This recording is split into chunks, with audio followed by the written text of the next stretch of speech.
What's new on eRank? The clever people here at eRank have been working hard this month, adding exciting extra goodies to our tools. Some you may have noticed, some not yet. So let's get into it. Your niche is trending keywords.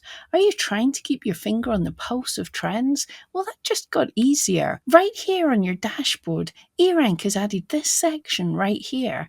This is showing the top trending keywords in your shop category. If you have listings in more than one category, then the one shown is the category that you have the most of your listings in. You can see the search trend graph to see how this keyword is trending over time. And like any keywords on eRank, you can investigate any of the ones that catch your eye by clicking on them, and then you'll be taken to the keyword tool page for that keyword.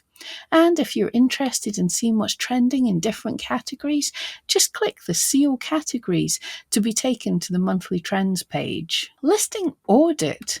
Now you can see the materials in the listings for the listing audit. Not only to check and see if you've remembered to add materials if it's relevant for your listing, but did you know you can audit any listing just by entering the listing ID or URL here, so you can have a look and see what materials your competition have added as well. Note that materials don't impact your listing's SEO, but they may help customers understand more about your listings. Oh, and had you spotted you can also quickly audit listings by entering the ID or URL right here from your eRank dashboard. Many of the ideas for improvements come from you, so if there's anything you wish eRank did, drop it in the comments or contact the team in eRank from the button on the bottom right corner, and you may see it in a future update.